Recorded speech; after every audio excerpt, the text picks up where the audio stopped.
So we'll start with revision of chapter number 6, superposition of waves. अब ये superposition of waves क्या होता है? Before we go to that, you should first of all know what is a wave, and to be precise, what is a mechanical wave. Waves are of two types. एक होता है which requires a medium for its transport. So when you need a medium, then that wave is called as mechanical wave. और wave का simple सा मतलब ये है disturbance produced in a medium.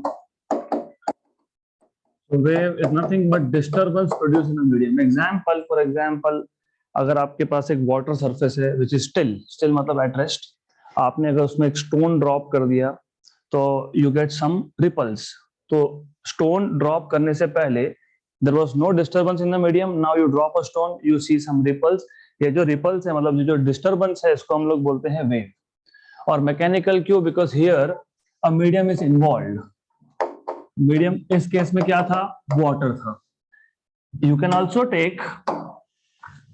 Take a string.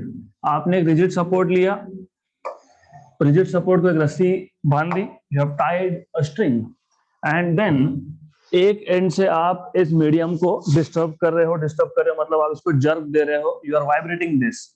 इस string को you're vibrating, तो what you get is this, आपके पास एक ऐसा स्ट्रक्चर बनेगा, and this structure is called as a wave. Basically it is disturbance in the medium, क्योंकि हमने इस वायर को, इस स्ट्रिंग को डिस्टर्ब किया. तो what do you see when this disturbance produce in the medium? Each particle of the medium performs simple harmonic motion, oscillations. पिछला chapter.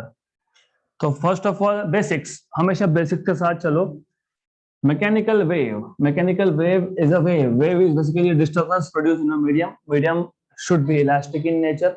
Why elastic? ये प्रॉपर्टीज में आपको लिखने में काम में आएगा. Why elastic? अगर आपको याद होगा 11th में आपने इलास्टिसिटी सीखा था. इलास्टिसिटी मतलब जब भी आप एक मीडियम को डिस्टर्ब करते हो तो internal restoring force should be produce such that, for example, ये वेव जनरेट करने से पहले हर एक पार्टिकल मीडियम का कहां था? इस एक्सिस के ऊपर, एक्स एक्सिस के ऊपर था. जैसे ही आपने डिस्टर्बेंस जनरेट किया, what is happening? Displacement of the particles. तो ये जो पार्टिकल है, इट नाउ गोज हियर. तो the particle is basically shifting. कोई और पार्टिकल है तो that particle basically is also getting displaced.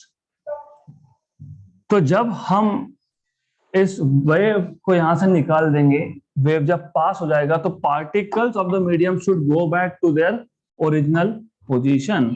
और ऐसा कब होता है? Only when the medium is elastic in nature. नहीं तो क्या होगा? ऐसा होगा आपने एक बार डिस्टर्बेंस प्रोड्यूस किया, एक बार जर्क दिया और वेव वैसा का वैसा अटक गया, इट इज नॉट मूविंग. तो नंबर 1, मैकेनिकल वेव की जब बात होती है तो यू नीड अ मीडियम. तो mechanical wave is a wave which requires a medium for its transport. Number 2, the medium should be elastic in nature such that it should regain its original shape after the wave passes through it. Then, जब यहाँ से wave pass हो रहा है, तो you can see you have some points of maximum displacement. तो the maximum displacement of particle performing SHM, क्योंकि यहाँ पे particle जो है वो oscillation perform कर रहा है. तो when a wave passes through a medium, all the particles of the medium perform simple harmonic motion. तो एक पार्टिकल ऐसा है जिसका मैक्सिमम डिस्प्लेसमेंट है, इसको हम बोलते हैं amplitude. The maximum displacement of particle of a wave या of a medium through which wave passes is called as amplitude. Then you should know what is frequency. तो amplitude आपको पता है, amplitude is maximum displacement.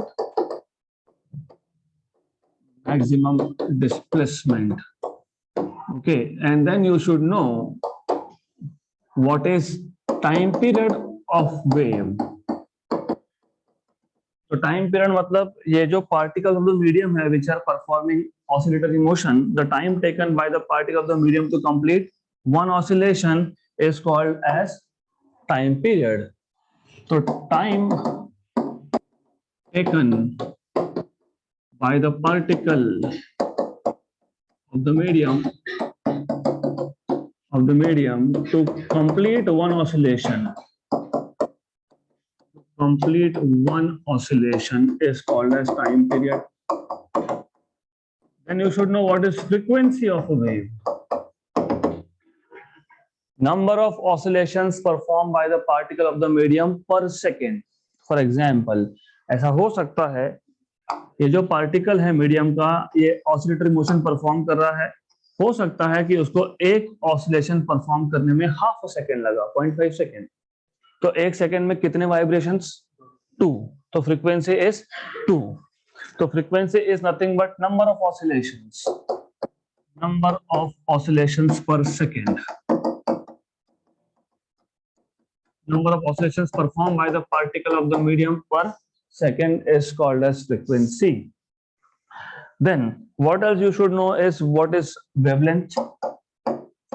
Normally अभी तक आप wavelength को ऐसा डिफाइन करते आए हो, wavelength is defined as the distance between two successive crest, या फिर distance between two successive trough is defined as wavelength, right? तो crest to crest distance, consecutive crest to crest का distance आप बोलते हो wavelength, but here the definition will change little bit. क्यों? क्योंकि you see हो क्या रहा है, if you look, जब भी एक wave एक medium में से pass होगा, all the particles of the medium are vibrating. If I take this particle A and if I take some other particle B over here, अगर ऐसा लेते हैं हम लोग, तो ये जो A particle है और B particle है, they are in the same state of vibration. मतलब ऐसा, just a minute. It means what is going to happen is, थोड़ा अच्छे से समझ लेना इसको, this is important. तो what is happening? ये जो दो particles है, ये दो particles are हम साथ साथ है टाइप, एक साथ ऊपर जाएंगे, एक साथ वापस नीचे आएंगे, एक साथ वापस नेगेटिव मैक्सिमम पे जाएंगे और वापस से मीन पे जाएंगे. सो इनको हम बोलते हैं particles which are in same phase. So the distance between two successive particles which are in same phase is called as wavelength, because these two particles they will be at mean position at the same time. They will, देखो दोनों के दोनों they are going up at the same time. फिर आप, क्योंकि problem क्या है कि दोनों का डायरेक्शन ऑफ मोशन भी सेम होना चाहिए, and then they are at the amplitude, maximum distribution at the same time, then they go back to mean position at the same time, then they go back again to the negative maximum at the same time. So the distance between two particles, two successive particles which are in same phase is called as wavelength. So distance between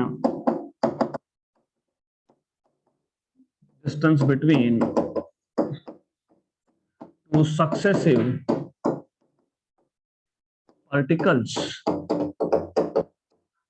which are in same phase is known as wavelength. Then you should know what is velocity of a wave. Velocity का जो basic general definition है, distance covered per unit time, वही है यहाँ पे. तो distance covered by a wave per unit time per second is called as velocity. अब सिर्फ इतना है तो पता है velocity is distance upon time. अगर मैं time equal to time period लेता हूं तो एक टाइम पीरियड में, वन टाइम पीरियड में क्या हो रहा है, in one time period you see particle ने एक ऑसिलेशन कंप्लीट कर लिया. मतलब पार्टिकल अगर यहां होता, कहां पे, मैक्सिमम डिस्प्लेसमेंट पे, तो एक टाइम पीरियड में वो क्या करेगा, वापस से उसी पोजीशन पे आएगा. मतलब you see, look at it like this. कहां था, मैक्सिमम डिस्प्लेसमेंट मतलब एम्पलीट्यूड पे, वापस से एम्पलीट्यूड पे कब आएगा, यहां पे. तो वन ऑसिलेशन कंप्लीट मतलब one wavelength. So distance travelled by particle in one time period is one wavelength. तो वी डिस्टेंस की जगह पे क्या आएगा, लैम्डा, और टी इज टाइम पीरियड. तो V is lambda by T, but one upon time period is frequency. तो V equal to N lambda. Good. तो अब हमारा टास्क है, we want to study superposition of waves. Superposition of waves तक जाने से पहले आपको एग्जैक्टली वेव का हर एक बेसिक टर्म पता होना चाहिए। तो you should know what is amplitude, maximum displacement from the mean position, you should know what is time period, क्योंकि जब वेव एक मीडियम में से जाएगा तो all the particles of the medium start vibrating. So time period of wave मतलब time taken by a particle of the medium to complete one oscillation. Then you should know what is frequency. Number of oscillation performed by particle of the medium per second is called as frequency. Wavelength is a distance, crest to crest distance, top to top distance, या तो in short distance between two successive particles which are in same phase, which are in same state of vibration, is known as wavelength. Then velocity is distance per unit time. So distance covered by a wave in one time period is wavelength. तो wavelength upon time period is velocity. तो अगर आपको इतना पता है तो now we can go ahead with what is called as simple harmonic progressive wave.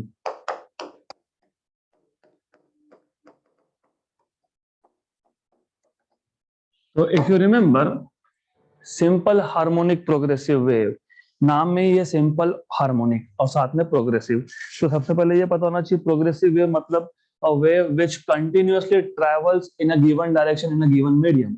हमारे पास एक मीडियम है, जैसे ये रस्सी is a medium, string is a medium. आपने क्या किया, एक वॉल पे एक रस्सी को बांध लिया and you are shaking it, तो the medium is nothing but string, right. या फिर जैसे मैंने आपको बताया, you have water, still water which was at rest, and then you drop a stone and then you have ripples. So water is medium, right? When I am speaking, air is a medium because longitudinal wave is also simple harmonic progressive wave type of thing. Okay, so simple harmonic मतलब oscillation, और progressive wave मतलब when a wave travels continuously without stopping in a given medium in a given direction. तो एक wave है जो continuously travel कर रहा है सेम मीडियम में और सेम डायरेक्शन में, उसको बोलते हो प्रोग्रेसिव वेव। तो सबसे पहले पता होना चाहिए प्रोग्रेसिव वेव मतलब a wave which continuously travels in a given medium in a given direction is called as progressive wave. And additionally, if the particles of the medium through which the wave is propagating are performing simple harmonic motion, then the wave is called as simple harmonic progressive wave. Clear यहाँ तक? तो simple harmonic progressive wave मतलब a wave which is continuously traveling in a given medium in a given direction and all the particles of the medium are performing simple harmonic motion. अब आपको wave को mathematically represent करना है, that is really important. तो you need to represent this wave mathematically, because हम लोग वैसा सिर्फ बोल नहीं सकते ना कि ऐसे स्ट्रक्चर को जिसमें क्रेस्ट एंड ट्रफ है, ऐसे स्ट्रक्चर को हम वेव बोलेंगे। No, you need to have a mathematical equation. तो उसके लिए क्या करेंगे, बहुत सिंपल है। लेट अस टेक, एक काम करते हैं, ओरिजिन पे एक पार्टिकल ले लेते हैं और then we will take some particle over here at point B, let us say. तो अब you know simple harmonic motion, oscillatory motion, chapter number 5, इसके basics clear होने चाहिए। You must know whenever a particle starts its motion from the mean position, उसका displacement equation होता है x equal to a sin omega t, right? Whenever a particle starts its motion from the mean position. तो अगर आपको याद होगा उस case में हमने motion of the particle लिया था along x-axis. So when you have a particle along x-axis and if it starts its motion from the mean position, तो displacement at any instant of time, अगर इस particle ने mean position से start किया होता तो displacement at any instant of time t is given by a sin omega t. सिर्फ हमारा जो केस है वो थोड़ा सा अलग है, इन द सेंस हमारे इस केस में particle is vibrating along y axis, तो x की जगह पे क्या लिखेंगे, y। तो you will just replace x by y, तो y equal to a sin omega t। तो जो पार्टिकल है ओरिजिन पे, particle at origin, it is starting from mean position, और इसके लिए इसका इक्वेशन आएगा y equal to a sin omega t। Clear यहां तक? अब जो दूसरा पार्टिकल है बी पे, आप कहीं पे भी ले सकते हो, doesn't matter, you can take it anywhere you want. हमने बी पे लिया है, तो ये जो पार्टिकल है बी पे, जब ओरिजिन का पार्टिकल मीन पोजीशन पे था, तब ये B particle it was somewhere over here.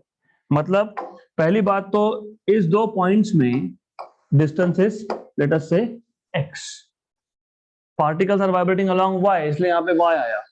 Distance between particle at origin and particle at b is x। जब ओरिजिन का पार्टिकल मेन पोजीशन पे है, तब b का पार्टिकल कहाँ है, नीचे। मतलब they are not in same phase, मतलब देयर इज फेज डिफरेंस। अगर सेम फेज में होता तो उसका इक्वेशन भी आप लिखते हैं y equal to a sine omega t, लेकिन सेम फेज में है क्या, नहीं है, तो minus some phase difference delta, because it is not in the same phase, इसलिए माइनस सम फेज डिफरेंस। अब आपको याद होगा phase difference is 2 pi by lambda into path difference. Path difference is x, path difference मतलब distance between o and b। तो when you substitute this, substitute कर दो, तो y equal to a sine of omega t minus 2 pi x by lambda, correct. अब you also know, well by the way, ये पहला equation है simple harmonic progressive wave का, ये दूसरा इक्वेशन है सिंपल हार्मोनिक प्रोग्रेसिव वेव का। Now if you put omega, do you remember omega was 2 pi n, तो 2 pi N T minus 2 pi x by lambda, इसमें से 2 पाई कॉमन निकाल लो, तो you have y equal to a sine of 2 pi common निकाल लिया N T minus X by lambda, right. Equation number 3, this is one more form of simple harmonic progressive wave. और आगे इसके 7-8 equation आते हैं, चलते जाएगा, डोंट वरी। तो y equal to a sine of 2 pi, but n was frequency 1 upon time period, मतलब तो small t by capital T minus x by lambda. Equation number 4, this is the equation which is mostly used. Simple harmonic progressive wave का सबसे ज्यादा use हम लोग इस equation का करते हैं। देन इसके पहले का जो इक्वेशन था y equal to a sine of 2 pi N T minus X by lambda, अगर इस में से मैं n को कॉमन निकाल लेता हूं, तो पहले टर्म से n कॉमन निकल गया, दूसरे टर्म में था क्या, नहीं, तो क्या करेंगे, डिवाइड, तो ये आ गया। और एक इक्वेशन, इक्वेशन नंबर 5। अब आपको ऑलरेडी पता है, आपको क्या पता है, आपको ये पता है कि this is nothing but velocity, equation number 6। अब इसमें से v भी कॉमन निकाल सकते हो, if you want you can take out v common. तो अगर आपको v डिनोमिनेटर से कॉमन निकालना है तो वो भी निकाल सकते हो, या तो 2 पाई n को ओमेगा लिख दो t minus X by v, equation number 7। और 2-3 फॉर्म बनेंगे। तो all this equation represent simple harmonic progressive wave travelling along positive x-axis. You see, the wave was traveling along positive x-axis, right? Simple है.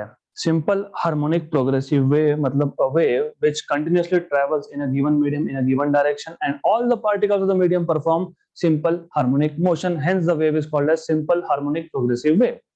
अब हमको चाहिए था mathematical expression for it. हमने क्या किया, हमने 2 पार्टिकल ले लिए, एक लिया हमने, अच्छा आप बोलोगे कि फिर वहीं पे क्यों लिया मैंने, यहां क्यों नहीं लिया पार्टिकल।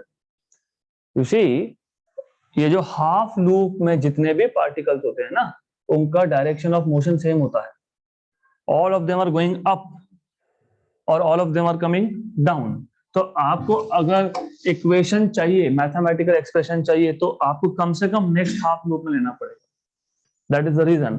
ले सकते थे यहाँ पे, ऑफ कोर्स ले सकते थे, but then all the particles are going up, right, good. Then एक पार्टिकल आपने ले लिया ओरिजिन पे, एक आपने ले लिया नेक्स्ट हाफ लूप में। तो जो पार्टिकल ओरिजिन पे है, assuming it is starting its motion from mean position, तो y equal to a sin omega t। जब ये पार्टिकल मीन पे था, तब b का पार्टिकल था इन द लोअर हाफ, मतलब देयर इज फेज डिफरेंस, तो उसका इक्वेशन आएगा a sin omega t minus delta, where delta is phase difference between particle at origin and particle at b, and delta is 2 pi by lambda into x. x is path difference, substitute करो, then you will have 8 to 10 equations which are giving you, I mean it is the same thing, सब same ही है, सिर्फ इतना है कि आपके पास question में कौन सा पैरामीटर दिया है। आपको अगर सपोज टाइम पीरियड दिया है और लैम्बडा दिया है तो इक्वेशन नंबर 4 यूज करना है, सिंपल। अगर आपको वेलोसिटी दिया है तो इक्वेशन नंबर 6 यूज करना है, सो ऑन सो फोर्थ। तो यहां तक clear. Then you study some properties, मतलब basically you know some properties of simple harmonic progressive wave. मैं प्रॉपर्टीज नोट डाउन नहीं करूंगा, it is going to take a lot of time, लेकिन will just go through them orally. What do you understand? Simple harmonic progressive wave के properties क्या है? Number 1, all the particles of the medium perform simple harmonic motion. Then उसके आगे the period, frequency and amplitude of all the particles of the medium is same. अब आप बोलोगे same ऐसा कहां दिख रहा है ना? ये पार्टिकल जो है ये एम्पलीट्यूड पे नहीं है, ये एम्पलीट्यूड पे है, ये पार्टिकल भी एम्पलीट्यूड पे नहीं है। You see, you always have to remember, जितने भी पार्टिकल है सारे के सारे सिंपल हार्मोनिक मोशन परफॉर्म कर रहे हैं। एंड व्हाट इज हैपनिंग, ये जो हमने डायग्राम यहाँ पे ड्रॉ किया है, this diagram is just how a wave looks like eight a given instant of time. मतलब आपने वेव का फोटो निकाल लिया, लेकिन अगले इंस्टेंट पे जो पार्टिकल मीन पे था वो नीचे आएगा, सॉरी जो पार्टिकल एक्सट्रीम पे था, एम्पलीट्यूड पे था, वो नीचे आएगा, और जो नेगेटिव एक्सट्रीम पे था वो ऊपर जाएगा, और जो मीन पे था it will start moving in some direction. तो हमने ये जो वेव ड्रॉ किया है, this is at some particular instant of time, right? मतलब ये जो पार्टिकल है जो मैक्सिमम डिस्प्लेसमेंट पे है वो हमेशा वहां नहीं रहने वाला, it is going to come down, और जो पार्टिकल मीन पे है it is going to go up. तो ऑल द पार्टिकल्स, हर एक पार्टिकल वाइब्रेट हो रहा है, सिर्फ इतना है कि कोई पार्टिकल किसी इंस्टेंट पे मीन पे है और some particle is at extreme position, लेकिन सारे के सारे पार्टिकल्स आर वाइब्रेटिंग। तो दिस पार्टिकल्स आर वाइब्रेटिंग, और वाइब्रेशन जब होता है तो एम्पलीट्यूड होता है, तो amplitude of all the particle is the same. मतलब ऐसा कभी नहीं होगा कि कोई भी पार्टिकल इस लाइन के ऊपर जाए, नहीं जा सकता। सारे के सारे पार्टिकल का ये लिमिट है, this is the limit, they can not go beyond this two lines. मतलब amplitude is same, period is also same. मतलब एक पार्टिकल को, ओरिजिन का जो पार्टिकल है, इमेजिन ये जो ओरिजिन का पार्टिकल है, इसको अगर एक चक्कर कंप्लीट करने में टी टाइम लगता है, कैपिटल टी, तो दूसरा कोई पार्टिकल है अगर उसको भी, for example this particle you have over here, इस पार्टिकल को भी, I will take a particle over here, this particle also requires same time, उतना ही टाइम, राइट? तो पार्टिकल्स का टाइम पीरियड सेम, पार्टिकल्स का एम्पलीट्यूड सेम, पार्टिकल्स का frequency भी सेम। टाइम पीरियड सेम है तो फ्रीक्वेंसी सेम होता है। Good. Then next property, medium should be elastic, okay, the medium through which the wave is propagating should be elastic in nature, सही है। Then distance between two particles which are in same phase is one wavelength, good। Then what does a wave do? Wave transfers energy from one point to another, so simple harmonic progressive wave basically carries energy from one point to another of the medium। What next? Properties तो बताने पड़ेंगे ना हमको, तो properties पता होना चाहिए, इतना तो कुछ हमने बताया। All the particles are performing simple harmonic motion, इसका मतलब क्या? इसका मतलब none of the particle is permanently at rest. Rest पे कब आएगा? सिंपल हार्मोनिक मोशन याद करो, मेन पोजीशन पे velocity is maximum, extreme position पे वेलोसिटी इज जीरो। तो all the particles of the medium come to rest temporarily when they are at extreme position, मतलब when they are at maximum displacement. The velocity of the particles performing simple harmonic motion is maximum when they are at equilibrium position, right? तो ऐसे 6-7 properties आप लिख सकते हो। We will not go into details of that क्योंकि इतना time है नहीं हमारे पास। Then once you know properties, then let us talk about superposition of waves. Superposition of waves, actually इसका मतलब है super imposition of waves. What do you mean bye imposition? Impose एक के ऊपर दूसरा, राइट? एक वेव के ऊपर दूसरा, मतलब दो वेव चाहिए कम से कम। तो यू हैव टू और more waves arriving at a point in the medium simultaneously. मतलब ऐसा है, आपके पास मीडियम तो एक ही है, so you have a single medium. मान लो हमारे पास एक ही स्ट्रिंग है, okay? Then these are some dummy lines, मैं लाइंस को हटा दूंगा यहां से। This is some kind of dummy lines for the time being। तो you have only one medium, remember, एक ही मीडियम है आपके पास। एक ही मीडियम है मतलब एक ही रस्सी है। गुड। अब इसमें पहला डिस्टरबेंस आया, पहला डिस्टरबेंस मतलब पहला वेव आया, तो पहला वेव ने पार्टिकल्स को डिस्प्लेस कर दिया, you have a wave structure.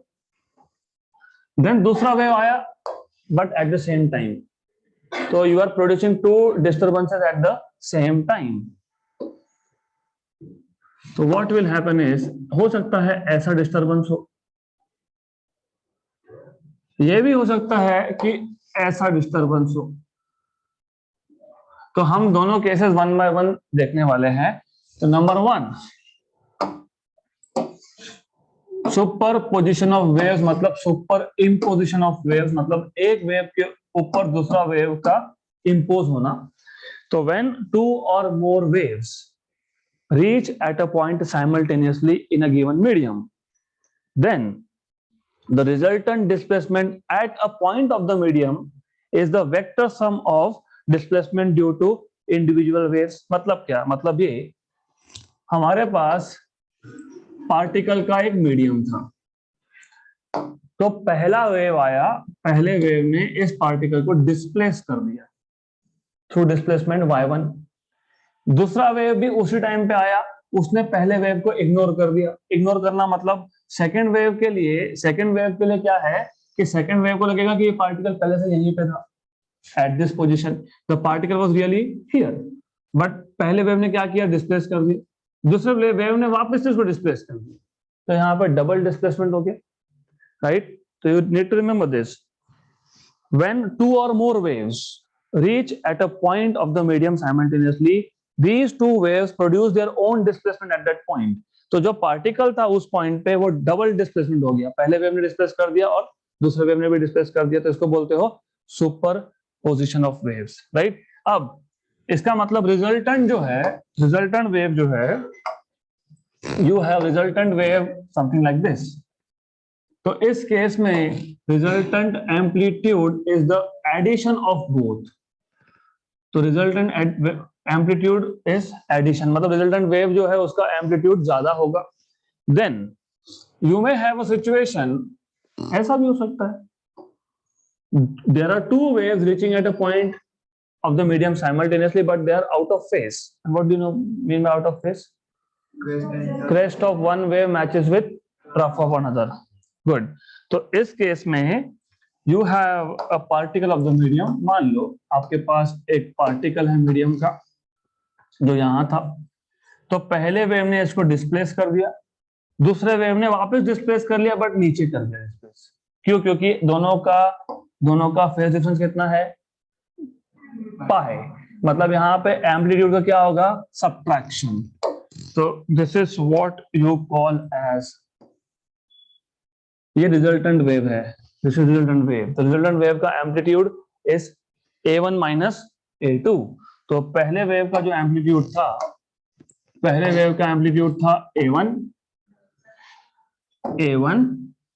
जो दूसरा वेव था उसका एम्पलीट्यूड था a2, करेक्ट? तो पहले केस में यू हैव रिजल्टेंट एम्पलीट्यूड, जो रिजल्टेंट आएगा that will be a1 plus a2, और दूसरे केस में जो रिजल्टेंट एम्पलीट्यूड आएगा that will be a1 minus a2, right? तो सुपर पोजिशन ऑफ वेव का स्टेटमेंट कैसे लिखोगे? व्हेन टू और more waves reach at a point simultaneously in a given medium, then the resultant displacement at that point is vector sum of, क्यों vector? क्योंकि direction भी matter करेगा, in phase है या आउट ऑफ फेज है matter करेगा यहाँ पे। और आपको पता है when two vectors are in the same direction, addition. तो वही तो हुआ a1 प्लस a2 क्यों? क्योंकि a1 एम्पलीट्यूड जो था पहले वेव का वो वेक्टर है, a2 दूसरे वेव का वो भी वेक्टर है, और दोनों वेक्टर्स सेम डायरेक्शन में है, तो a1 प्लस a2। दूसरे केस में हमने a1 माइनस a2 क्यों लिखा? क्योंकि a1 was up, a2 was down, तो a1 minus a2।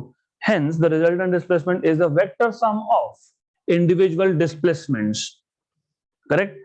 अब सिर्फ ओरली बोल के नहीं चलेगा, you have to put this in the form of equation. लेकिन उससे पहले you should know what is constructive interference and what is destructive interference. देखो डिटेल तो हम वेव ऑप्टिक्स में करेंगे, लेकिन कंस्ट्रक्टिव इंटरफेरेंस कब होता है? जब crest of one wave coincides with crest of another. Constructive, दो वेव मिला के कुछ बड़ा बनाना, कंस्ट्रक्टिव। तो when crest of one wave coincides with crest of another, then the superposition is called as constructive superposition या फिर constructive interference, right? ये हम लोग बात कर रहे हैं ट्रांसवर्स वेव की। और well by the way, simple harmonic progressive wave के प्रॉपर्टीज में दो इंपॉर्टेंट प्रॉपर्टी भी है। कौन सा? ये जो सिंपल हार्मोनिक प्रोग्रेसिव वेव है, it is applicable equally to transverse as well as longitudinal। or when you talk about transverse waves, then particles of the medium vibrate in a direction perpendicular to direction of propagation। अगर wave x axis में जा रहा है तो particles are vibrating along y axis। or if you talk about longitudinal waves, then the direction of propagation and the direction of vibration is the same। So particles of the medium vibrate parallel to the direction of propagation। तो वो दो properties भी लिख सकते हो, right? Coming to the point here, superposition of waves में जब transverse wave की बात कर रहे हो आप, remember this, when you are talking about transverse wave, crest of one wave if overlaps with crest of another, then we say it is constructive interference। crest of one wave overlaps with trough of another, then we say it is destructive interference। This is for transverse, but for longitudinal, compression of one wave if overlaps with compression of another तो बोलते हैं constructive interference। when compression of one wave overlaps with rarefaction of another, then we say they are interfering destructively। तो basics पता होना चाहिए, and मैं assume कर रहा हूं कि you know what are compressions and rarefactions। पता होगा ऐसा assumption है मेरा। good। then you also have to put this in terms of equations। तो हमारे पास दो वेव्स है, राइट? तो पहले वेव का मैथमेटिकल फॉर्म होगा y1 इक्वल टू, ये जो वेव है ना वन द ग्रीन, इसको मैं बोल रहा हूं y1, sorry I can call this as y1, doesn't matter, कोई फर्क नहीं पड़ता है कि इसको क्या नाम दे रहे हो, डजंट मैटर, ओके। और जो दूसरा वेव है उसको हम बोल रहे हैं y2। तो एज यू कैन सी दोनों वेव्स का एम्पलीट्यूड सेम नहीं है, तो यहाँ पे आएगा a1। और आपको ऑलरेडी पता है वेव को कैसे रिप्रेजेंट करते हैं, a sin ओमेगा t। तो y1 equal to a1 sine of omega t and y2 equal to a2 sine of omega t plus minus something something plus something. Phase difference है दोनों waves में, हो सकता है phase difference हो। How do we know phase difference है कि नहीं? अभी तो मैंने बताया, if crest of one overlaps with crest of another, there is no phase difference, मतलब they're in phase। but if crest of one overlaps with trough of another, there is phase difference of 180 degree, pi radians, right? हमेशा ऐसा हो गया? नहीं, जरूरी नहीं है। May be हो सकता है कि दोनों ही सिचुएशन नहीं है, हो सकता है। You remember, do you remember sine and cosine waves? कितना होता है दोनों में phase difference? Pi by two 90 degree. 90 degree. What is sine 0? What is sin cos 0? What is cos 0? 1। तो जब साइन का मिनिमम है, मतलब साइन की वेव का पार्टिकल जो है वो मीन पे है, तब कॉस वेव का पार्टिकल मैक्सिमम पे है। तो what is phase difference? Pi by 2। मतलब वहां पे दोनों ही सिचुएशन नहीं है। मैं आपको बेसिक्स पता होना चाहिए। रिवीजन लेक्चर्स में इट इज अज्यूम्ड कि you know basics, which unfortunately you don't know, तो यू हैव टू रिवाइज। ये साइन वेव है, ये कोसाइन वेव है। जब sine wave, sine 0 is 0, cosine 0 is 1, sine 90 is 1 but cosine 90 is 0। तो ये दोनों ही सिचुएशन वहां पे नहीं है। पहले केस में फेज डिफरेंस था 0, दूसरे यहाँ पे था फेज डिफरेंस ऑफ पाई, पर इन दोनों में है phase difference of pi by 2। तो वी डोंट नो कि हमारे पास जो दो वेव्स है उसमें फेज डिफरेंस इन रियलिटी कितना है, इसलिए हमने क्या लिखा, +5। तो पहली वेव और दूसरी वेव में there is some phase difference, maybe 0 भी हो सकता है, 0 होगा तो 0 लिखेंगे, 180 होगा तो 180 लिखेंगे, और π/2 होगा तो π/2 लिखेंगे। बट जब आप जनरल फॉर्मूला बनाते हो तब you start by saying we have two waves, one is a1 sin omega t, other is a2 sin omega t +5। मैंने बुक में जो भी नोटेशन लिया होगा नोट्स में, doesn't matter, important is phi represents phase difference between wave 1 and wave 2। important is जब आप omega omega लिख रहे हो, ओमेगा 1 ओमेगा 2 नहीं लिख रहे हो, इसका मतलब फ्रीक्वेंसीज आर सेम, क्योंकि omega is nothing but 2 pi times of 10। तो मैंने अगर फ्रीक्वेंसी चेंज किया था तो मैं ऐसा लिखता। तो हम यहाँ पे जो दो वेव्स ले रहे हैं अंडर द अजम्पशन की दोनों का फ्रीक्वेंसी क्या है, सेम। गुड। और फ्रीक्वेंसी जब सेम नहीं होगा तो वो बीट फॉर्मेशन होता है, दैट इज डिफरेंट केस। तो remember basic idea, super position of waves का जनरल इक्वेशन बनाते वक्त एम्पलीट्यूड सेम नहीं लेते हो, फ्रीक्वेंसी सेम लेते हो, राइट। फिर इसके बाद जो आपके पास एक केस आता है नोड्स फॉर्मेशन, स्टेशनरी वेव्स। तो स्टेशनरी वेव में भी सेम कंडीशन कैरी फॉरवर्ड होगा। और जब बीट फॉर्मेशन की बात होगी तो एम्पलीट्यूड सेम होगा बट फ्रीक्वेंसी सेम नहीं होगा। तो यहाँ पे क्या सेम है, फ्रीक्वेंसी। क्या सेम नहीं है, एम्पलीट्यूड। अब according to superposition of principle resultant, ये जो नया वेव बना ना, the one in the red, y, this resultant wave is given by y1 plus y2. What is y1? a1 sin omega t. What is y2? a2 sin omega t plus 5. अब आपको पता होना चाहिए what is sin of a plus b. तो sin of a plus b is sin a cos b plus cos a sin b. Multiply कर लो तो you have a1 sin omega t plus a2 sin omega t cos phi plus a2 cos omega t and sin phi।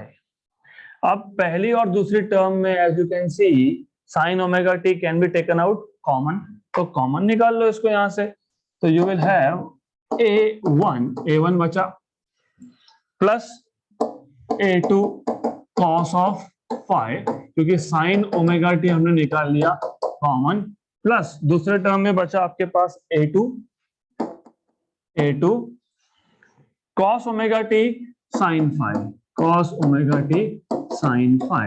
सिर्फ लिखते वक्त I will write it like this, I will write it cos phi पहले and sin omega T, sorry cos omega T था ना, तो इसको मैं ऐसा लिखूंगा sin phi cos omega t. ऐसा क्यों किया, because you see we are stuck here. यहां तक तो ठीक था, a2 sin of omega t plus five, immediately याद आया अरे sin of a plus b form है तो sin a cos b plus cos a sin b, but here you can not do anything. तो जब मैथमेटिक्स का ये trick है, when you can not do anything substitution, तो जब कुछ हो नहीं सकता तो सब्स्टिट्यूट करो। तो सब्स्टिट्यूट करेंगे तो let a1 plus a2 cos of phi equal to r cos theta, या डेल्टा भी बोल सकते हो, book to book I have to see what notations I have used, तो I think I have used theta, ठीक है theta. Then a2 sin phi equal to r sin theta. This is what we have made substitution, where r is resultant amplitude, क्योंकि ये जो दोनों waves add हो गए उसके बाद जो resultant amplitude हुआ उसको हम लोग बोल रहे हैं r। तो r is resultant amplitude and theta is resultant phase difference। तो दोनों waves का सुपर इम्पोजिशन होने के बाद जो फेज आएगा, वेव का जो फेज आएगा, that is called as theta. तो अब पुट इट हियर, क्या मिलेगा आपको? If you put it here, तो this was y, remember y, a1 plus a2 cos phi को क्या लिख रहे हो आप? r cos theta, and this is sin omega t, plus a2 sin phi को क्या लिख रहे हो आप? r sin theta and cos omega t. What you can take out common is r, तो क्या आएगा? sin omega t cos theta plus cos omega t sin theta. कौन सा फॉर्म है ये? Sine of a plus b, तो y equal to r sine of omega t plus theta. तो ये आ गया आपके पास resultant displacement at a given point, मतलब रिजल्टेंट वेव का इक्वेशन। और रिजल्टेंट एम्पलीट्यूड कितना है? r। अब हमारा टास्क है टू फाइंड आउट r। वैसे तो जोक है, मैंने जब द मोमेंट आई सेड कि ये जो दोनों एम्पलीट्यूड्स है दे आर वेक्टर क्वांटिटीज, तो आपको पता होना चाहिए दो वेक्टर्स का रिजल्टेंट क्या होता है? Under root of a square plus b square plus 2ab cos of theta.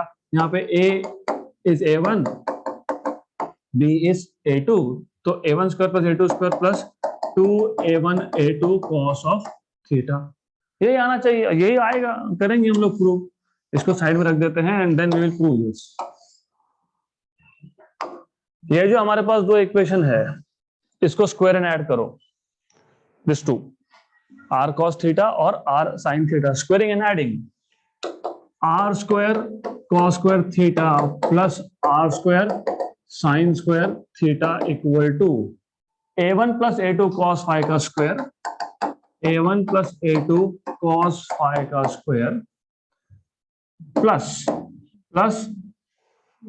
a2 sin phi का स्क्वायर। इसमें से आप r स्क्वायर कॉमन निकाल लोगे तो क्या बचेगा? cos square theta plus sin square theta equal to, इसको एक्सपांड करोगे, a plus b bracket square a1 square plus 2a1 a2 cos phi plus a2 square cos square phi plus a2 square sin square phi, right. अब again ये जो आखिरी के दो terms है, इसमें से a2 स्क्वायर कॉमन निकलेगा, तो when you have a2 square common, what you will you get is this, और ये cos square theta plus sin square theta is 1, तो गया यहां से। तो ये आपको एज इट इज मिलने वाला है दिस थिंग। सिर्फ नीचे का जो दो टर्म है, what will you do in this case is, यहां से सिर्फ आप क्या कॉमन निकालोगे?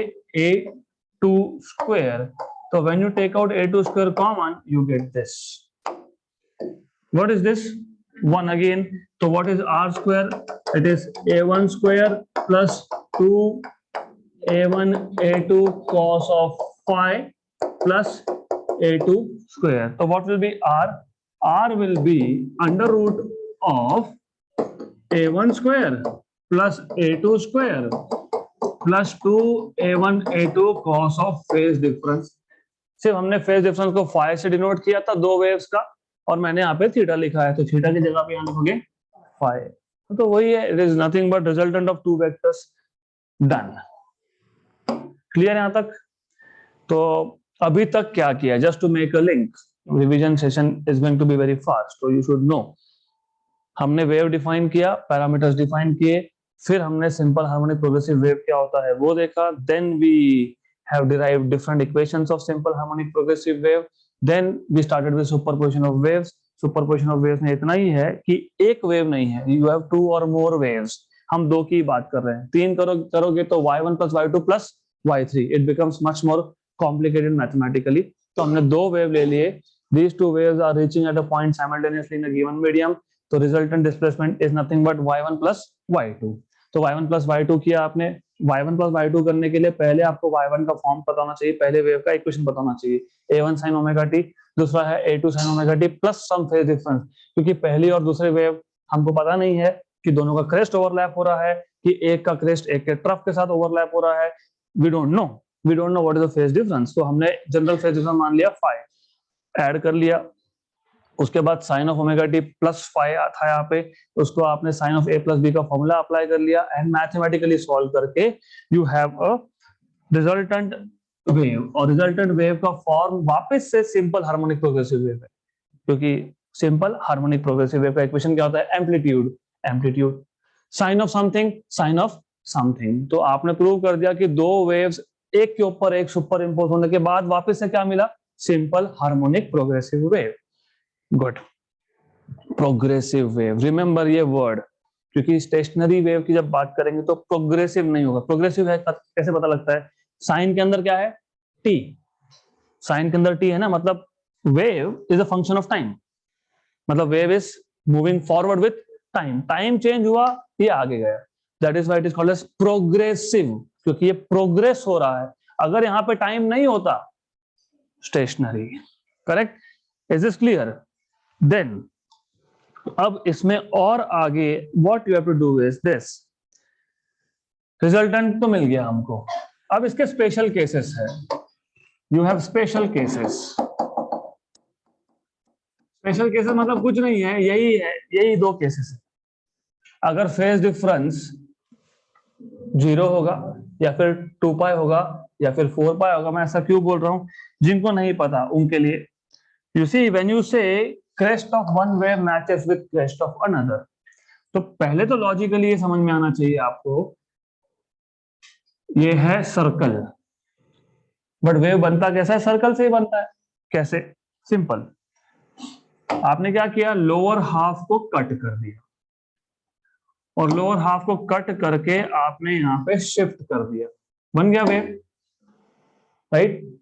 तो वेव कैसे बनता है, सर्कल ही होता है, सिर्फ सर्कल का एक लोअर हाफ कट करके उसको शिफ्ट कर दो तो बन गया वेव। तो क्रेस्ट एंड ट्रफ। अब ये याद रखना, this is important, this is important for us. दो वेव्स है, wave number 1 and wave number 2, you have two waves. Constructive के लिए, मतलब क्रेस्ट और क्रेस्ट ओवरलैप होने के लिए, दोनों वेव्स का क्रेस्ट क्रेस्ट क्या होना चाहिए, मैच होना चाहिए, मतलब दोनों वेव्स में फेज डिफरेंस कितना होना चाहिए, 0, या फिर आप पहली वेव को स्टेशनरी कर दो और दूसरे वेव को एक राउंड घुमा के आओ। कितना एंगल कवर होता है एक राउंड में, 2 पाई, मतलब जब फेज डिफरेंस फाई की वैल्यू 2 पाई होगी तभी भी क्रेस्ट एंड क्रेस्ट मैच होगा।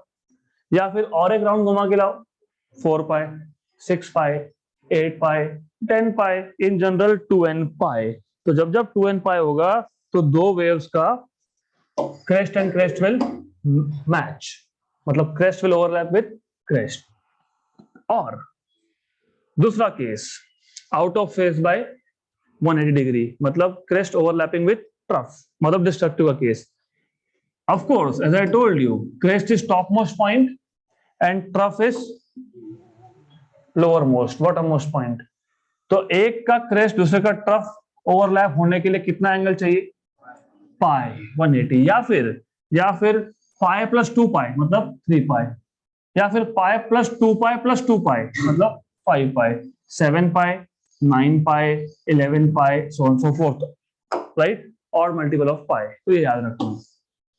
So then special case number 1, if the phase difference pi is 2n pi, 0, 2 pi, 4 pi, 6 pi, 8 pi, कौन किसके साथ ओवरलैप हो रहा था, क्रेस्ट क्रेस्ट के साथ, ट्रफ ट्रफ के साथ। तो रिजल्टेंट एम्पलीट्यूड क्या होगा, under root of a1 square plus a2 square plus 2a1 a2 plus 2a1 a2 cos of 2n pi।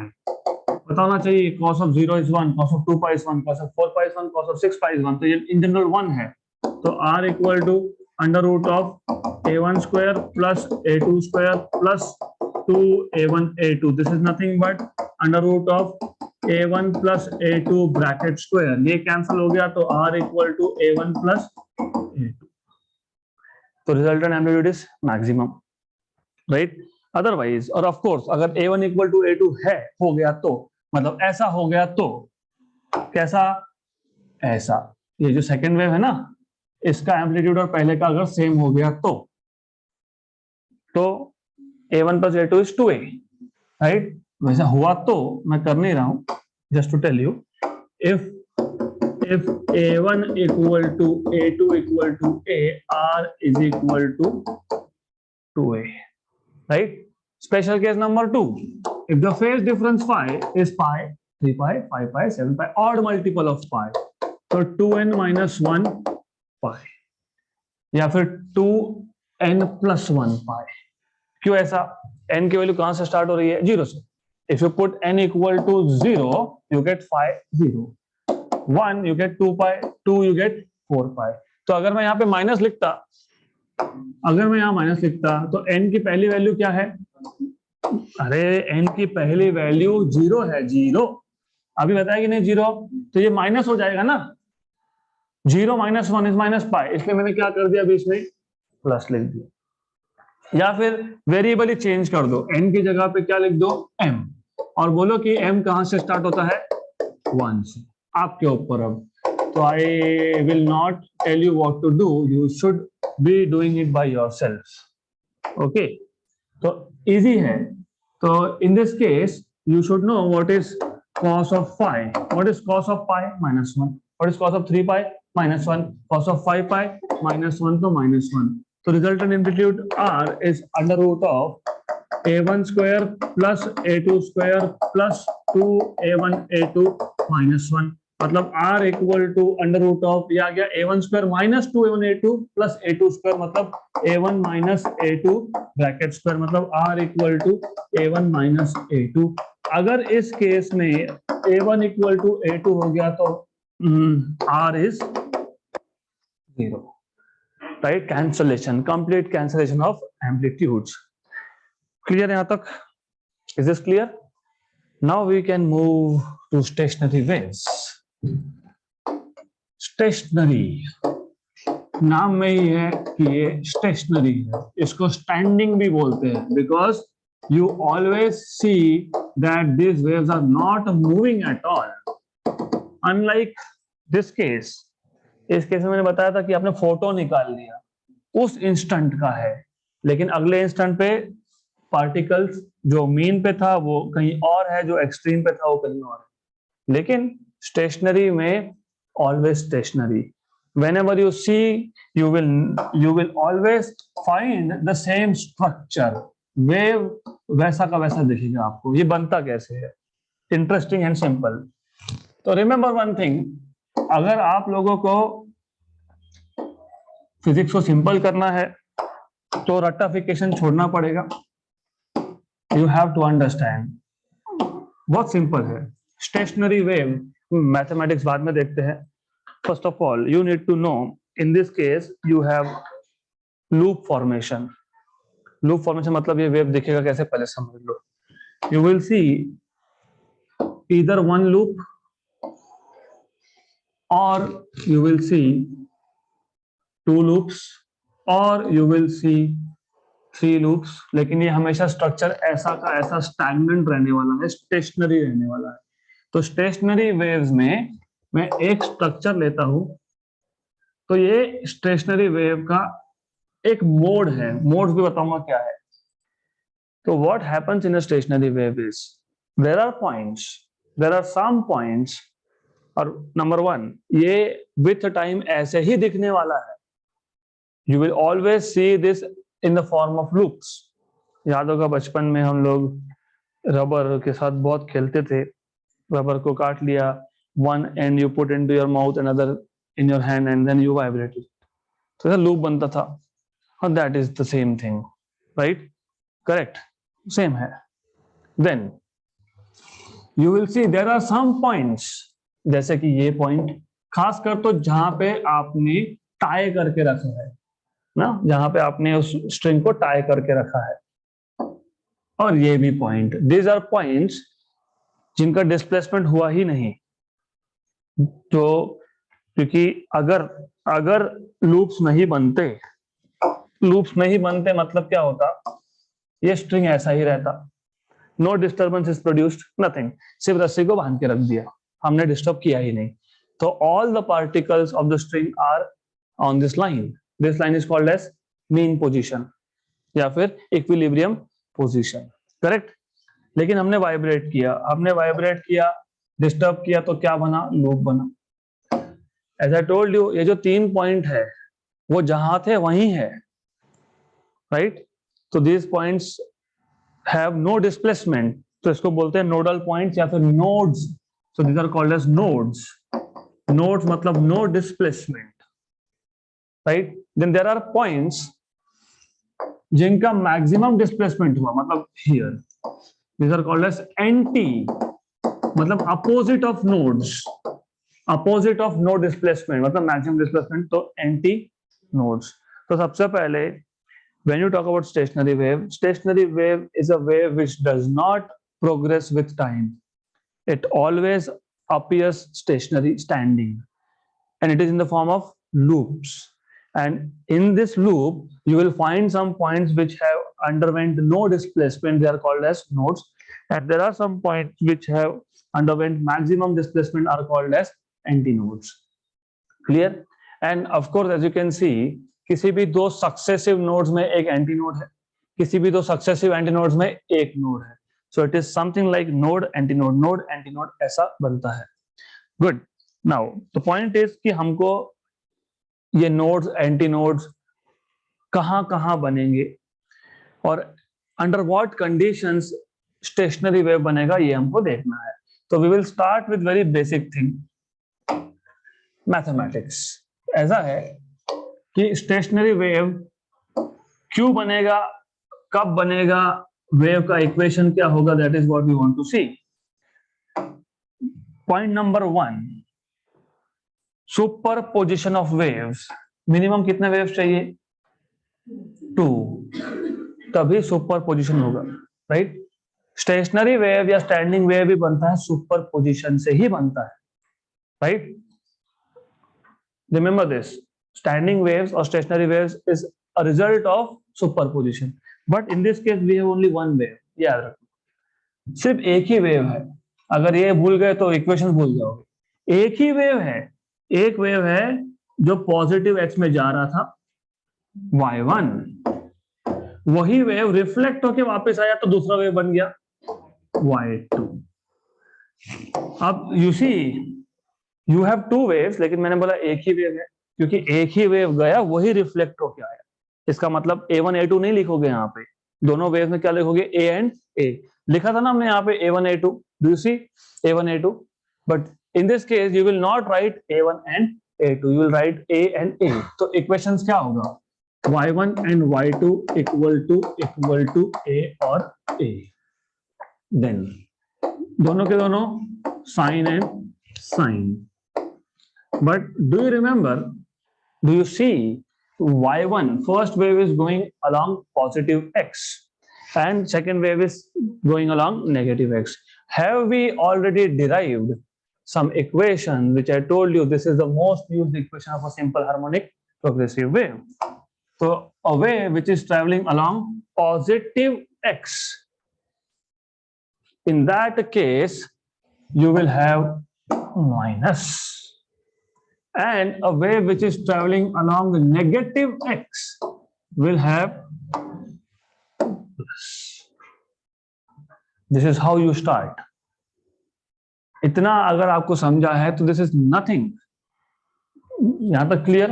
अब वो बुक में notations I don't remember what I have used, तो doesn't matter, क्या फर्क पड़ता है। और always remember, simple harmonic progressive wave को जब स्टेशनरी वेव के इक्वेशन के लिए यूज करना है तो always right in terms of frequency.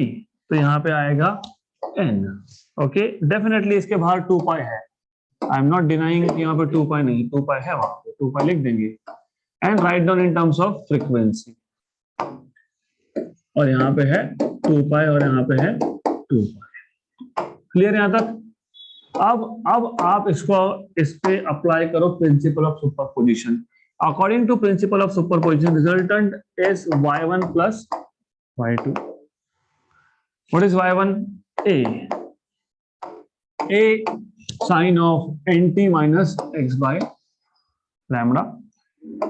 What is y2? A sine of 2 pi nt plus x by lambda. A को आप निकाल सकते हो common, you taken a as common, correct. Then do you see sine of one angle plus sine of another angle? It is like, it is not like sine of A plus B. It is like sine of C plus sine of D. तो sine C plus sine D का formula आपको apply करना है 2 sine C plus D by 2 into cos of C minus D by 2। तो याद रखना ये जो फॉर्म है ये है sine C plus sine D का form, and this is 2 sine C plus D by 2 multiplied by cos of C minus D by 2. This angle is C, this angle is D. So you will have y equal to A, right? Sin, क्योंकि sine है वहां पे, sine C plus D 2 sine, तो ये 2 sine C plus D, what is C? 2 pi N T minus X by lambda plus D, what is D? 2 pi N T plus X by lambda by 2, और cos of C minus D, cos of C minus D, तो cos of C minus D. Good, तो this is what you have. सिर्फ बीच में एक minus sign लगा दिया हमने। Good, then जब इसको आप प्लस करोगे, प्लस क्योंकि प्लस है तो जिसमें माइनस है वो कैंसिल हो जाएगा, तो क्या बचेगा? देखो 2 pi N T minus 2 pi x by lambda plus 2 pi N T plus 2 pi x by lambda. तो एक बार 2 pi x by lambda minus है, एक बार 2 pi x by lambda plus है, तो वो गया तो क्या बचा? ये 2 को मैं बाहर लिख देता हूं 2a, क्या बचा? 2 पाई एन टी कितनी बार बचा? 2 बार, है ना? 2 पाई एन टी 2 बार, लेकिन डिवाइड बाय 2 भी है, कैंसल कैंसल। सिमिलरली कॉस में उल्टा होगा, क्यों? क्योंकि आपने यहां पे किया है माइनस, तो माइनस करने के बाद 2 pi N T minus 2 pi N t cancel, minus 2 pi x by lambda minus 2 pi x by lambda, मतलब minus 2 times of 2 pi x by lambda, और डिवाइडेड बाय 2 है क्योंकि डिनोमिनेटर को 2 भी लेना पड़ेगा ना, cancel and cancel. Good, then you have y equal to 2a। Cos की टर्म को मैं से पहले लिख रहा हूं, तो you have minus 2 pi x by lambda and you have sine of 2 pi N t, this is what you have. Clear? तो y इक्वल टू, देन आगे क्या होगा? What will you have in this case? आपको पता है cosine is even function, मतलब cos of minus theta is cos of plus theta, तो minus हटा दो यहां से बिकॉज इट इवन, तो you have 2a cos of 2 pi x by lambda and you have here as sin of 2 pi nt। तो can you write it down like r, क्योंकि ये हो गया resultant amplitude sin of 2 pi nt, correct? Right? Something is wrong that I want to know what is wrong here. कुछ गलत है? Check कर लो एक बार। All good? Right. तो ये आ गया आपके पास resultant equation of stationary wave. तो माय क्वेश्चन इज, मैंने वैसे बताया था आपको कि स्टेशनरी हो तो यहाँ पे टी नहीं दिखना चाहिए, बट यहाँ पे टी है, तो why it is called stationary? Why do you call this as stationary?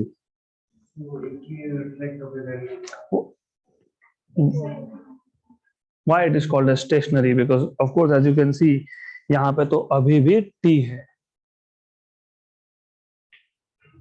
Why it is stationary?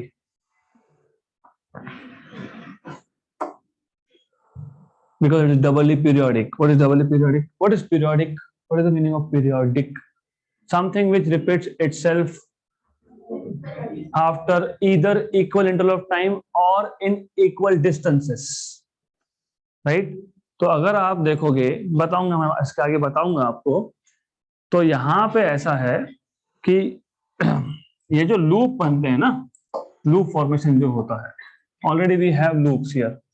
तो नंबर वन, यू सी, हर बार इक्वल डिस्टेंस के बाद आपको एंटी नोड मिलेगा, या फिर हर बार इक्वल डिस्टेंस के बाद आपको नोड मिलेगा। तो it is periodic in space. When something repeats after equal distances, then it is called as periodic, but in space. Also when something repeats itself after equal time, then it is called as periodic in time. जहां पे with time you will always see the same loop pattern, इसलिए इसको बोलते हैं periodic in time. So it is doubly periodic phenomena. तो ये जो T है ना, this T is telling you that stationary waves are also periodic in time. Then ये जो आपके पास R आया, what is R? This is resultant amplitude, that is 2a cos of 2 pi x by lambda, right? Now हमारा task था to find out what is condition for nodes and antinodes. So you can start from anywhere you want. आप पहले nodes का condition निकालो या पहले antinodes का, but anyways पहले समझ लो कि हमने किया क्या। हमें देखना है stationary waves, and I told you right at the start, stationary waves they appear to us as if they are stationary, they appear, always appear in the form of loops. इसका मतलब ये नहीं है कि वो स्टैंडिंग है in reality, it appears, right? Then you should know these are two waves, actually one wave, one going in positive x, the same wave reflected back and coming back towards negative x. तो y1 और y2 का equation पता होना चाहिए, and because इधर पहला wave जो था वो क्या था, सिंपल हार्मोनिक प्रोग्रेसिव वेव, तो उसका इक्वेशन क्या है, y1 इक्वल टू a1 मत लिखना, a sine of 2 pi nt minus x by lambda, और second wave which is reflected back, it is y2 equal to a sine of 2 pi nt plus x by lambda.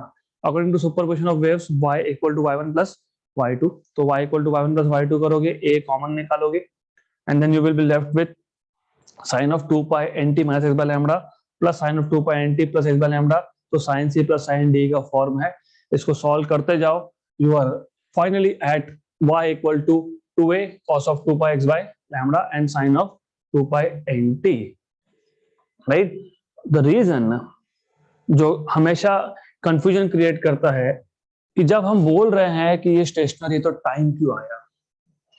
It is stationary because it has loop structure. It is not because of कि यहाँ पे time नहीं होना चाहिए, it is because you have loop structure. What do mean by loop structure? हमेशा equal distance के बाद you should have same, एक डिस्टेंस के बाद एंटीनोड, तो उतने डिस्टेंस के बाद एंटीनोड, फिर एंटीनोड, फिर एंटीनोड, राइट? या फिर एक नोड के बाद एक एंटीनोड, फिर वापस से उतने डिस्टेंस के बाद नोड, फिर सेम डिस्टेंस के बाद एंटीनोड. तो the real reason behind calling it as stationary is the amplitude. You see, amplitude में क्या है? कोसाइन है. अभी तक कोई भी वेव का आपने एम्पलीट्यूड लिया, यहाँ पे कोसाइन था क्या? था यहाँ पे कोसाइन? था? नहीं था ना? नहीं. इससे पहले जो हमने किया मैथमेटिक्स पूरा, यहाँ पे था क्या कोसाइन? नहीं. तो amplitude was a constant thing, it was not cosine. But you see, stationary waves में रिजल्टेंट एम्पलीट्यूड में क्या आ गया? कोसाइन. और कोसाइन इज पीरियोडिक, होता है ना, बराबर इक्वल टाइम या इक्वल डिस्टेंस के बाद खुद को रिपीट करता है कि नहीं? याद है क्या cosine wave? Do you remember? हर बार इक्वल डिस्टेंस के बाद क्या आता है? crest or trough each time after equal distance. So the real reason behind calling this stationary is amplitude में cosine है और cosine में distance है. मतलब हर बार same distance के बाद वही structure repeat होगा. Antinode then same distance, antinode then same distance, antinode then same distance, antinode. So the real reason is this. That is why it appears in the form of loops. Good. Then is this clear now? नहीं तो time पे आके अटक जाओगे. Is this clear? क्योंकि amplitude, resultant amplitude में you have cosine and that too there is x. अब करना क्या है, ये जो एंटीनोड्स बने ये कहां कहां बने ये फाइंड करना है, राइट? तो एंटीनोड्स मतलब एंटी ऑफ नो डिस्प्लेसमेंट मतलब मैक्सिमम डिस्प्लेसमेंट, राइट? एंटीनोड्स मतलब एंटी ऑफ नो डिस्प्लेसमेंट मतलब maximum displacement. Maximum displacement, resultant displacement क्या है यहाँ पे? आर. आर मैक्सिमम कब होगा? जब कोसाइन मैक्सिमम होगा, क्योंकि 2a तो कांस्टेंट है. ये था a, ये था a प्लस a, 2a क्या है? कांस्टेंट है. तो amplitude resultant will be maximum if cosine is maximum. और कोसाइन की मैक्सिमम वैल्यू क्या आती है?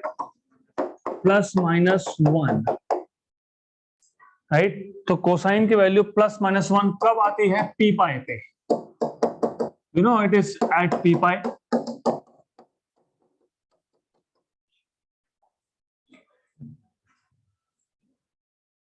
yes, no, Yes. what is cos 0?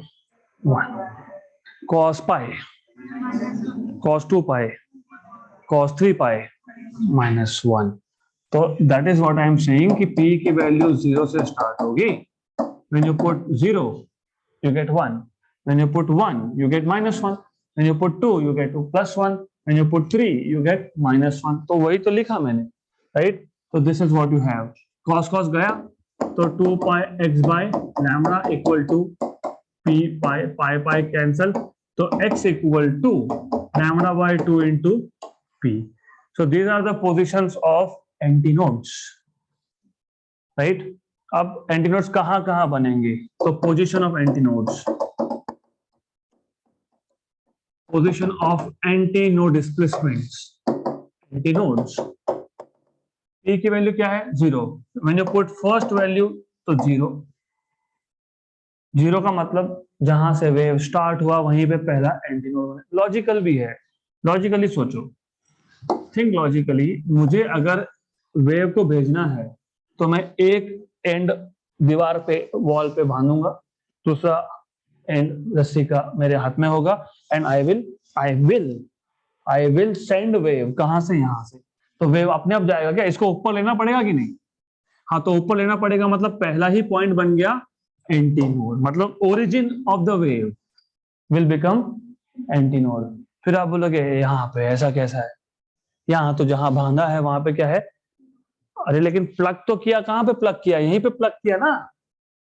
अपने आप वेव जाएगा क्या? ये रस्सी था, उसको मैंने डिस्टर्ब किया. कहां से डिस्टर्ब किया? इसको यहां से पुल किया. कहां पे पुल किया? सेंटर में. तो सेंटर में क्या बना? एग्जैक्टली. तो जहां से आप डिस्टर्बेंस को भेजते हो वही पॉइंट बन जाता है एंटीनोड. तो रिमेंबर दिस. तो antinode is formed at x equal to 0. Then if you put p की वैल्यू 1 तो lambda by 2. If you put 2, so 2 lambda by 2 is lambda. If you put 3, lambda by 2, 2 lambda, so on so forth. मतलब अभी जब properties की बात करोगे stationery wave, तो बहुत सारे प्रॉपर्टी तो यहीं पे आ गए, राइट? उसमें से एक property, the distance between successive antinodes is lambda by 2. क्योंकि lambda by 2 minus 0 is lambda by 2. Lambda minus lambda by 2 is lambda by 2. 3 lambda by 2 minus lambda is lambda by 2.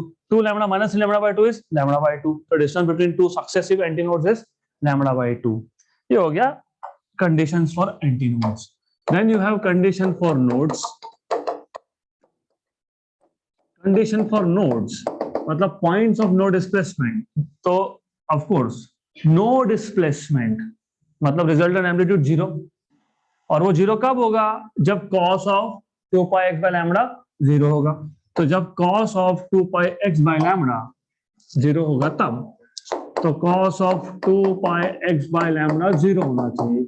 और cos की value 0 कब होती है? pi by 2, 3 pi by 2, 5 pi by 2, 7 pi by 2. तो 2p plus 1 pi by 2. If I put p equal to 0, I get pi by 2. If I put p equal to 1, I get 3 pi by 2. 5 pi by 2, 7 pi by 2, मतलब 2 pi x by lambda equal to 2p plus 1 pi by 2, pi और pi गया, तो x equal to 2p plus 1 lambda by 4, क्योंकि ये 2 और 2 4, right. तो position of nodes, position of nodes, sorry nodes ना, yes, of nodes, यहाँ क्या कर रहे थे हम, एंटी नोड्स, गुड। तो x equal to put p equal to 0 lambda by 4,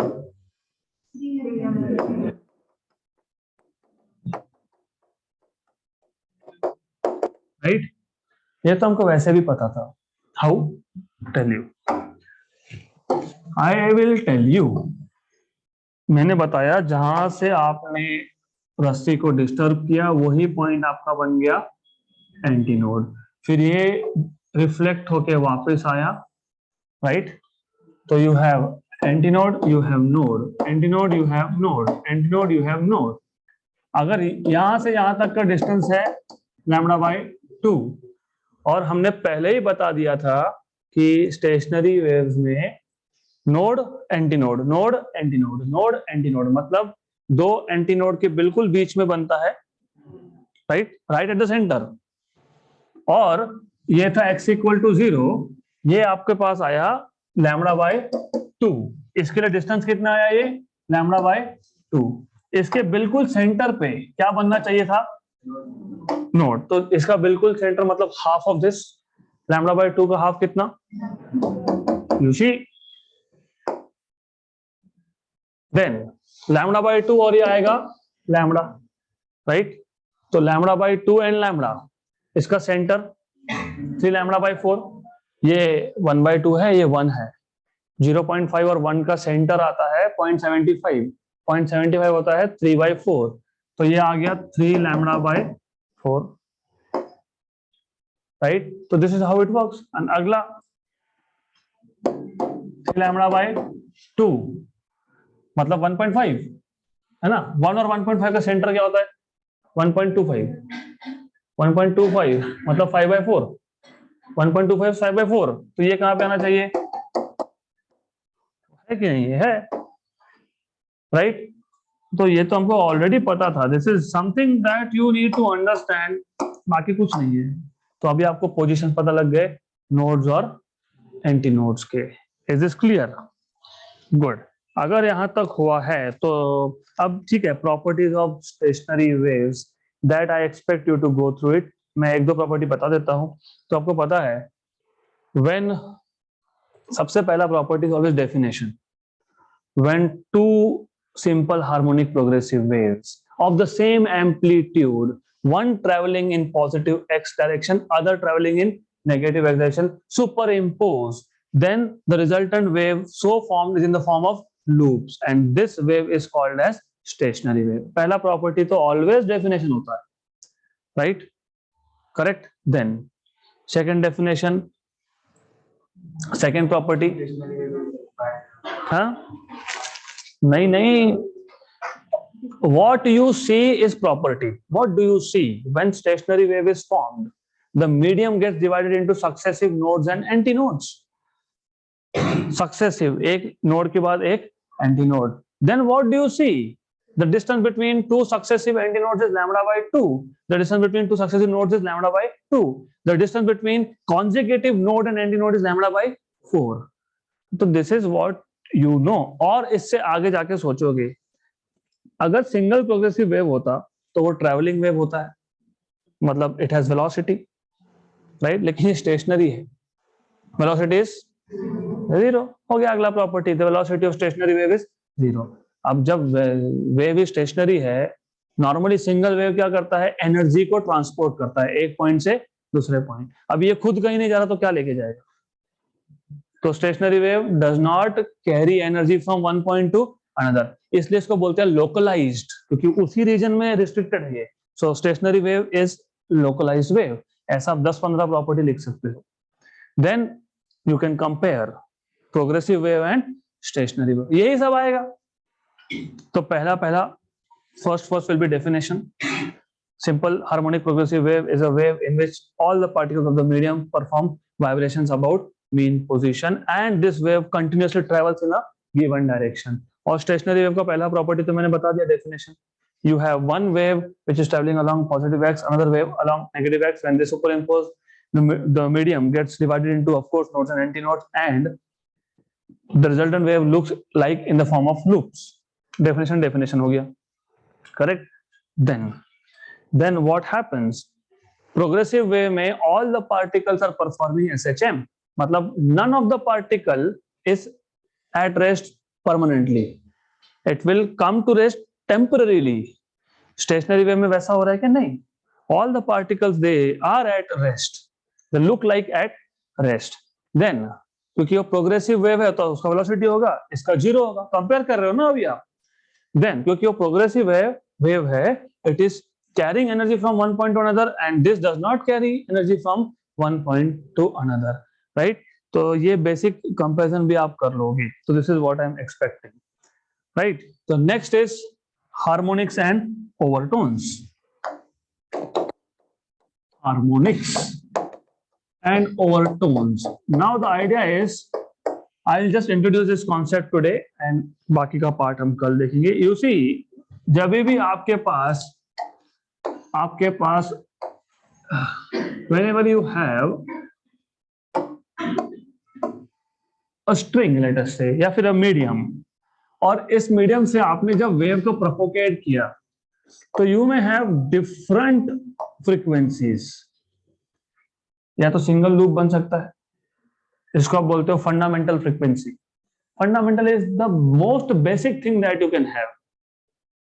basic क्या है? बेसिक ये है कि मेरे पास एक रस्सी है, आई हैव अ स्ट्रिंग, और मैंने इस स्ट्रिंग को सेंटर पे प्लग कर दिया. गिटार प्ले करते होगे ना, तो वो स्ट्रिंग के सेंटर पे प्लग कर दिया. तो सबसे बेसिक क्या होगा? सबसे बेसिक ये होगा कि दो नोड्स बनेंगे, क्योंकि जहां जहां भांग के रखा है वहां नोड, जहां पे आपने उसको डिस्टर्ब किया वहां पे एंटी नोड. तो the basic thing is you will get something like this, only one loop. इसको बोलते हैं फंडामेंटल फ्रीक्वेंसी ना. इसका जो भी फ्रीक्वेंसी होगा फंडामेंटल फ्रीक्वेंसी, और इस मोड को बोलेंगे फंडामेंटल मोड. और क्या हो सकता है? और ये हो सकता है कि आपने सेंटर पे नहीं, आपने 1/4 डिस्टेंस पे प्लग किया, ऐसा भी हो सकता है. तो in this case you will get two loops, right? Then two loops मतलब 1, 2 और 3 नोड्स और 2 एंटी नोड्स. तो पहले मोड में you had 2 nodes, 1 antinode. Second mode में you have 3 nodes, 2 antinodes, right? और frequency इसका जो है इसको मैं बोलता हूं N1, और जो फंडामेंटल फ्रीक्वेंसी था उसको बोलता हूं N. मतलब हो क्या रहा है? Whenever you have vibrations, मतलब whenever you have basically what is this stationary wave, you have some frequency, smallest frequency. मान लो मैंने एक गिटार लिया, मैंने पहला फ्रीक्वेंसी प्रोड्यूस किया 10 हर्ट्ज का. सबसे छोटा फ्रीक्वेंसी कौन सा है? 10 हर्ट्ज. उसको बोलते हो फंडामेंटल फ्रीक्वेंसी. उसके बाद जो भी फ्रीक्वेंसीज आएंगी, ऐसा तो होगा नहीं कि आपने गिटार प्ले किया तो 10 हर्ट्ज का फ्रीक्वेंसी आ रहा है. आप फिर अगर ऐसे आता तो म्यूजिक कहां से सुनते? You would have heard constant irritating sound ना. Constant irritating sound, same sound ही सुनाई आता आपको.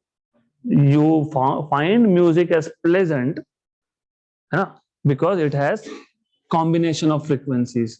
वहां पे एक नहीं, बहुत सारे फ्रीक्वेंसी होते हैं. तो सबसे छोटा फ्रीक्वेंसी उसको बोलते हो fundamental.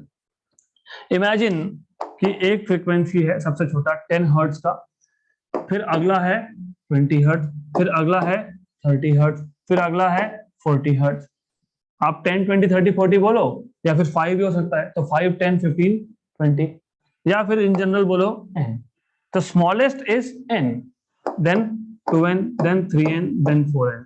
The smallest is called as fundamental, or it is also called as first harmonic. तो हार्मोनिक्स मतलब क्या?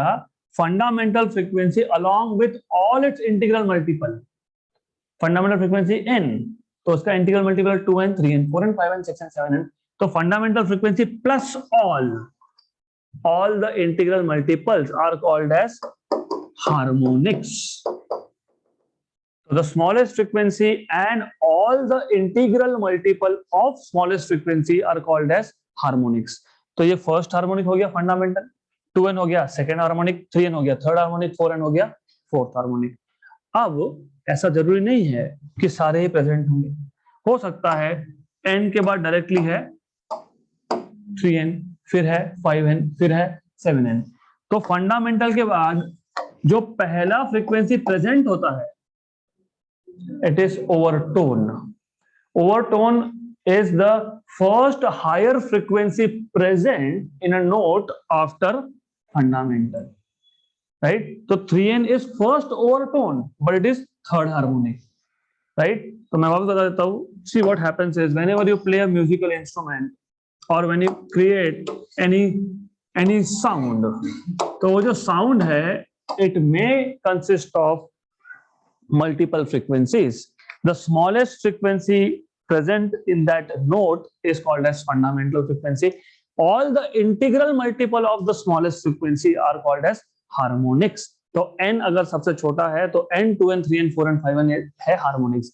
n is fundamental or first harmonic, 2n is second harmonic, 3n is third harmonic, 4n is fourth harmonic.